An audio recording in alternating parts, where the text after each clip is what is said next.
Let's talk about a reverse abdominoplasty. This is a common question that's come up a lot recently. What is a reverse abdominoplasty? So a traditional abdominoplasty, the most common one, incision at the bottom of the belly, and it kind of pulls everything down. A reverse abdominoplasty is an incision at the top of the abdomen, just underneath the breasts, and it pulls everything up. So who is a good candidate for a reverse abdominoplasty? Why would you ever do such a thing? Traditionally, you don't. A reverse abdominoplasty is really known throughout plastic surgery world as generally a bad operation. That doesn't mean there isn't places for it, but it just means that most people are not good candidates for reverse abdominoplasty. Why? Because it makes a big scar right underneath your chest, and it has to go all the way across in most people. Most people have to have an incision directly between the two breasts, and that generally doesn't heal too great. Who is the right candidate for a reverse abdominoplasty?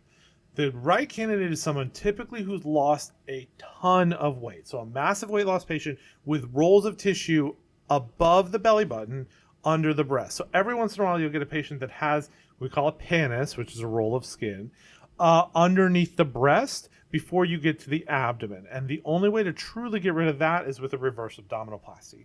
What we will typically do when I do most of my reverse abdominoplasties, I do it as part of what's called a corsetplasty, or basically a part of a fleur-de-lis abdominoplasty, where we'll make an incision across the bottom, up the middle, and across the top. You do that all at the same time, and just basically opens the abdomen up like a book and puts it back together. That's how you get rid of the maximum amount of tissue for people that have lost an extreme amount of weight.